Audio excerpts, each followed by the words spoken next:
चला पाहूयात या घडीच्या सर्व महत्त्वाच्या बातम्यांचं वेगवान अर्धशतक. बीडच्या मांजरसुंबा इथे मराठा आंदोलक मनोज जरांगे पाटील आणि यांचं जंगी स्वागत. जेसीबी आणि क्रेनच्या सहाय्याने 1 क्विंटल फुलांनी पुष्पवृष्टीने जरांगे पाटील यांचं स्वागत. 27 ऑगस्टला सकाळी अंतरवालीतनं मोर्चा निघणार. कोणी दगडफेक, जाळपोळ, तोडफोड करायची नाही, तर दगडफेक करणाऱ्याला पोलिसांच्या ताब्यात द्या. आपल्याला शांततेत मुंबईत जायचं आहे, जरांगे यांचं मराठा बांधवांना आवाहन. डोळ्यामध्ये तेल घालून मतदार यादी तपासा. उद्धव ठाकरेंच्या शिवसैनिकांना सूचना. मतदार याद्या मुद्दा केंद्रस्थानी येऊ लागलाय, त्यामुळे मतदार याद्यांवरती लक्ष केंद्रित करा, ठाकरेंचं वक्तव्य. जनतेने भाजपला कौल दिलेला नाही, त्यांनी मतं चोरली आहेत, संजय राऊतांचा आरोप. मतचोरी करून मोदी सत्तेत आले तर राऊतांची टीका. मतचोरीचा आरोप करून संजय राऊत जनतेचा अपमान करतायत, भाजप नेते प्रवीण दरेकरांची प्रतिक्रिया. मत चोरू नाही तर जनतेच्या आशीर्वादाने सरकार बनलंय, भाजप माध्यम प्रमुख नवनाथ बन यांचं संजय राऊतांना प्रत्युत्तर. हिंमत असेल तर तुमचा राजीनामा द्या आणि पुन्हा निवडणूक होऊ द्या, बन यांचं आव्हान. राज्यभरामध्ये 26,34,000 बोगस लाडक्या बहिणी. अजित पवारांच्या पुण्यात सर्वाधिक 2,04,000 बोगस लाडक्या बहिणी, तर एकनाथ शिंदेंच्या ठाण्यामध्ये 1,25,300 बोगस लाडक्या बहिणी. बोगस लाडक्या बहिणींबाबत उपमुख्यमंत्री अजित पवारांना प्रश्न विचारला असता त्यांचं अजब वक्तव्य. मग लाडकी बहीण योजना बंद करू का, अजित पवारांचा रिपोर्टरला प्रतिसवाल. बोगस लाडक्या बहिणींना पैसे देऊन सरकारने मतं विकत घेतली. बोगस लाडक्या बहिणींना योजनेचा लाभ देणं गुन्हा आहे, संजय राऊतांचं वक्तव्य. लाडक्या बहिणी योजनेच्या माध्यमातून बोगस लोकांचे फॉर्म भरण्याचं काम संजय राऊत, काँग्रेस आणि राष्ट्रवादी शरद पवार गटाने केलं, भाजप माध्यम प्रमुख नवनाथ बन यांचा आरोप. मुंबई महापालिका निवडणुकीच्या पार्श्वभूमीवर उद्या भाजप प्रदेशाध्यक्ष रवींद्र चव्हाणांनी बोलवली बैठक. मुंबई भाजप अध्यक्ष आशिष शेलार आणि मंत्री मंगलप्रभात लोढा आणि आमदार प्रवीण दरेकर उपस्थित राहणार. राज ठाकरे यांना शिवीगाळ करणारा परप्रांतीय सुजित दुबेच्या वॉशिंग सेंटर तोडफोड प्रकरणी मनसे कार्यकर्त्यांवरती गुन्हा दाखल. एमआयडीसी पोलिसांकडून मनसेच्या 3 कार्यकर्त्यांना अटक. मंत्री भरत गोगावले यांना सुद्धा करावा लागला खड्ड्यातनं प्रवास. मुंबई गोवा महामार्गावरती एकीकडे वाहतूक कोंडी तर दुसरीकडे खड्डे, त्यामुळे मंत्री भरत गोगावले यांच्या प्रवासात अडथळा. पालकमंत्री अतुल सावे 7 दिवसांनंतर पूरग्रस्त हसनाळ गावात दाखल. पालकमंत्री अतुल सावे, खासदार अशोक चव्हाण यांच्यासमोर ग्रामस्थांची जोरदार घोषणाबाजी. शिर्डीमध्ये साई संस्थांकडून साईबाबांच्या लाडू प्रसाद दरामध्ये वाढ. 20 रुपयांचे लाडू पाकिट आता 30 रुपयांना मिळणार. राज ठाकरेंचा उद्धव ठाकरेंना फोन. उद्धव ठाकरेंना राज ठाकरेंचं गणपती दर्शनासाठी निमंत्रण. राज ठाकरेंकडे 1.5 दिवसाचा गणपती विराजमान होतो. मुंबईच्या लालबाग परिसरामध्ये भाविकांची मांदी आली. गणेशोत्सवाच्या खरेदीसाठी मोठ्या प्रमाणावरती बाजारपेठेत गर्दी.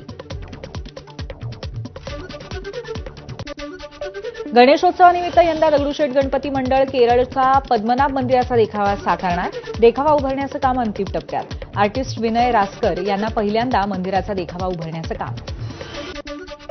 पुण्यातील मुजुमदार वाड्यामध्ये आजपासून गणेशोत्सवाला सुरुवात. कीर्तन, शास्त्रीय गायन, सनई वादन अशा अनेक कार्यक्रमांचं आयोजन. घरगुती बाप्पा बुक करण्यासाठी पुणेकरांची लगबग. दगडूशेठ, लालबागचा राजा, शारदा, कसबा गणपतीसारख्या सुंदर मूर्ती बाजारामध्ये उपलब्ध, तर पर्यावरणपूरक गणेश मूर्तींना पुणेकरांची पसंती. मुंबई पोलिसांच्या राजाचं जल्लोषात आगमन. यंदा मुंबई पोलिसांचा राजा मंडळाला 76 वर्ष पूर्ण.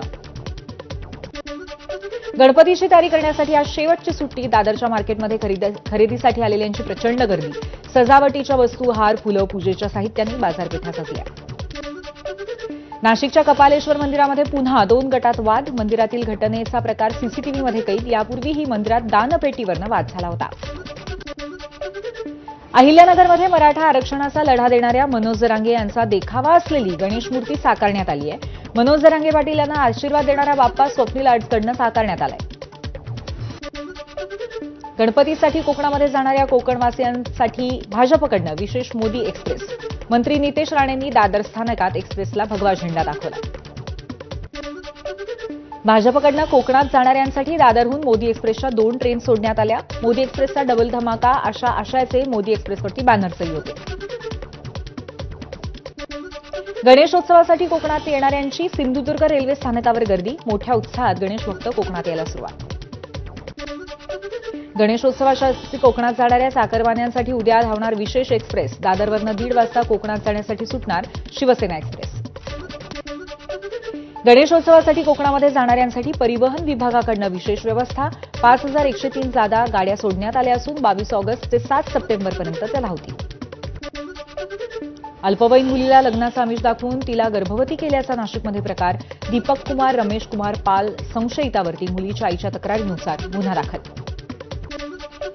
यवतमाळच्या पुसदमध्ये मुसळधार पाऊस आणि इसापूर धरणातून सोडलेल्या पाण्यामुळे शेतीचं नुकसान. शेकडो हेक्टरवरच्या सोयाबीन, तूर, उडीद, मूग पिकं सडून गेली. नागपूरच्या भिवापूरमध्ये भरधाव कारचा अपघात. मरू नदीच्या पुलावरनं नदीपात्रात कोसळली कार. घटनेमध्ये तरुणाचा मृत्यू. भंडाऱ्यामध्ये भरधाव चारचाकीनी दुचाकीस्वारांना चिरडलं. या अपघातामध्ये दुचाकीवरील 2 गंभीर जखमी. पवनी महामार्गावरील पालगाव इथली घटना आहे. अकोल्यातल्या गुडधी गावामध्ये दारू विरोधामध्ये महिला आक्रमक. दारू विक्री होणाऱ्या घरांवरती छापा मारत दारू साठा उद्ध्वस्त केला.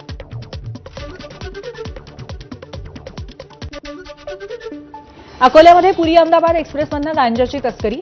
जवळपास 6 किलो 370 ग्रॅम गांजा पोलिसांनी जप्त केलाय. सण आणि उत्सवाच्या पार्श्वभूमीवर बुलढाणा पोलीस अॅक्शन मोडवर. नांदुरा इथे एका इसमाच्या घरातनं 41 तलवारी जप्त केल्या. कायदा आणि सुव्यवस्था अबाधित ठेवण्यासाठी मोहीम. भंडाऱ्यामध्ये रस्ता ओलांडणाऱ्या गर्भवती असलेल्या काळविटाला भरधाव वाहनाची धडक. अपघातानंतर काळविटाच्या पोटातील पाडस सुखरूप बचावलं. उपमुख्यमंत्री एकनाथ शिंदेंनी उज्जैनच्या महाकालेश्वर मंदिरात पूजा केली. शेतकऱ्यांच्या आणि महाराष्ट्रातील सर्व लोकांच्या कल्याणासाठी प्रार्थना केल्याची शिंदेंची प्रतिक्रिया.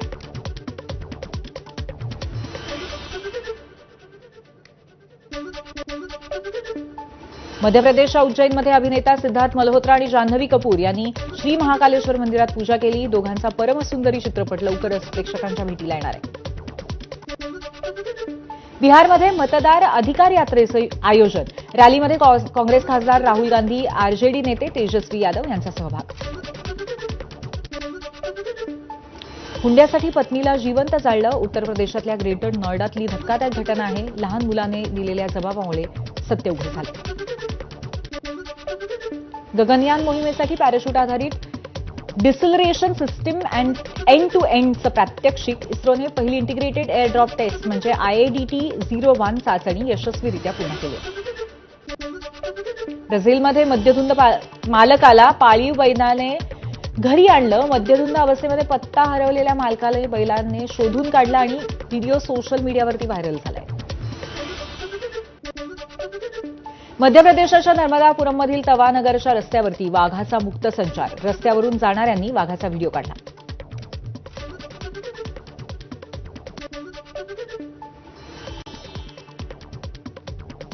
अमेरिकेतल्या फ्लोरिडा इथल्या जंगलात आग लागली आहे आणि निवासी भागातही पोहोचण्याचा धोका आहे. जोरदार वाऱ्यामुळे जंगलातली आग वाढली आहे. चेतेश्वर पुजारा आंतरराष्ट्रीय क्रिकेटमधनं निवृत्त. पुजाराची 103 कसोटीमध्ये 19 शतकं आणि 35 अर्धशतकं. पुजाराच्या 44.36च्या सरासरीनं कसोटीमध्ये 7195 धावा. अर्जेंटिना फुटबॉल संघ केरळमध्ये खेळणार, तर सामना कोणत्या संघाविरुद्ध हे मात्र अजूनही अस्पष्ट. सामना 10 ते 18 नोव्हेंबर दरम्यान कोची किंवा तिरुवनंतपुरममध्ये होण्याची शक्यता आहे. अभिनेता सलमान खानचा आगामी चित्रपट बॅटल ऑफ गवलानची सध्या जोरदार चर्चा. चित्रपटाचं शूटिंग लद्दाखमध्ये सुरू आहे आणि सेटवरचा फोटो सोशल मीडियावरती व्हायरल झालाय.